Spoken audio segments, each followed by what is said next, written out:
Hello guys, how you doing? Today I thought I'd talk to you a little bit more about Okinawa-Te. Um, I've taken with this camera at least 20 to 25, maybe even 30 takes, and I still have a hard time trying to summarize the art because some of it is just unexplainable. And I'm trying to give the best definition I can of the art. Um, of its origin, its breakdown, its understanding. But to do that, some of it you just can't put into words.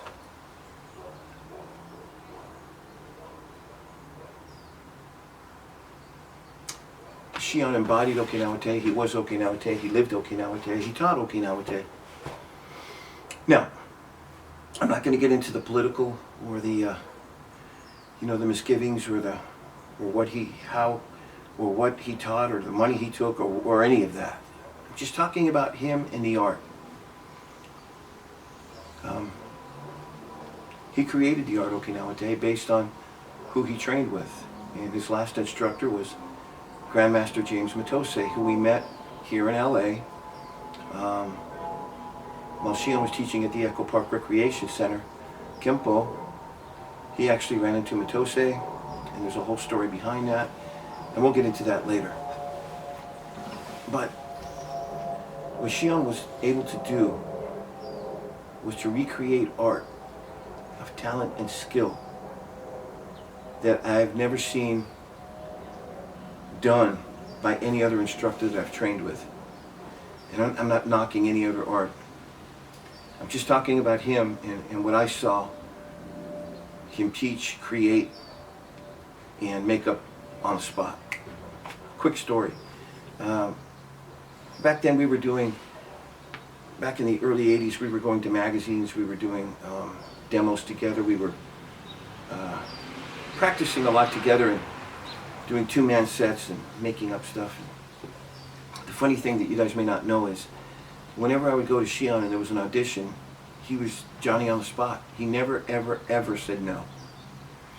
If he was there to demonstrate, to show emotion or movement, it was on. There was no, let me think what I'm going to do, or should I do this or should I do that? No hesitation whatsoever. He would pick up a weapon, and man, he would just go for it. I mean, I was at Universal Studios once with him when we were doing a call for Conan the Barbarian. It was a show. It was an actual show that was being put on up at Universal Studios that ran for a couple of years. And him and I went to audition for it. And when we got there, there must have been a line of about 200-300 people. And here's Shihan walking with his naginata and his trident spears, magari ari, and we had the double, the jin, the double sword, Chinese swords, and I think maybe the katana too. And he's all in black, his hair is, flowing, and there's all these people in line, and, he's walking with authentic weapons, right? These other guys have, more modern stuff you could buy from a store anywhere, but his stuff was the real McCoy. So he's walking in sandals. I want you to try and catch the description. He's all in black, I'm in black. And we're walking down Universal lot, and this guy comes over, and he goes, "Oh, you guys are here for the audition?" I said, "Yes." Shihan's not saying a word. He goes, "Are those real weapons?" And I said, "Yes, they are." He goes, "Well, you know what? Let's go to this sound stage." So he took us to a sound stage where separate from where all these other people were going into. And we went in there, and they put up these walls, like they rolled, and they came together, and they said, "Would you like to demonstrate this?" And Shihan goes, "Yeah." And the guy goes, "Well, what are you going to do?" He goes, "I'll show you what I'm going to do."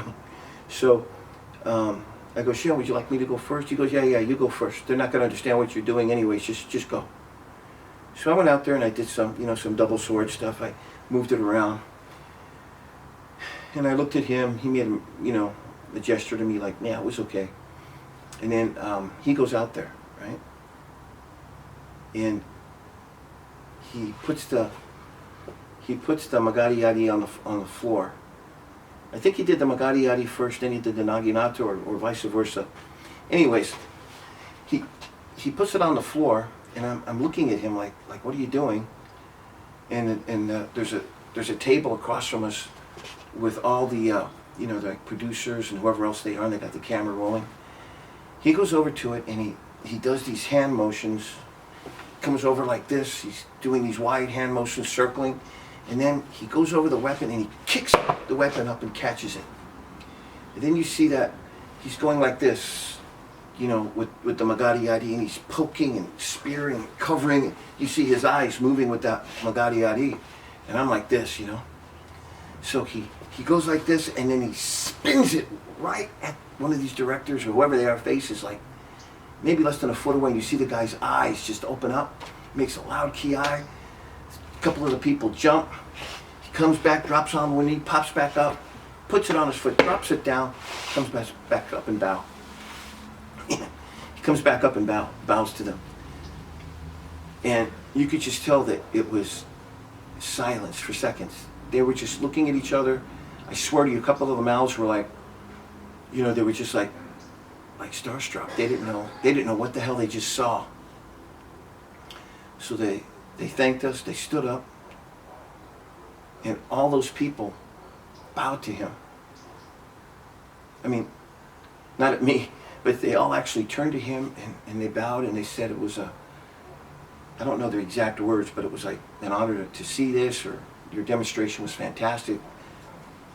And I'm walking with him, right? He's walking out. He looks at me, goes, "Oh yeah?" He goes, "What do you think of that?" He goes, I go, "Oh man, that was something else." "Oh yeah, you pick up those movements?" I said, I think I got a couple of them. He goes, "That was nothing." He goes, "I just showed them a little bit. I just showed them a little bit of what I got." He goes, "I think maybe we could get that video?" I said, "I don't know, Shihan." I go, I don't know if they'll give that out.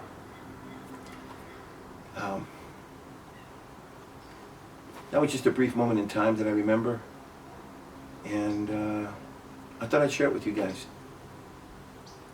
So you guys take care, and I'll get back to you a little bit more on the history of the art of Okinawa-Te. Thanks. Take care.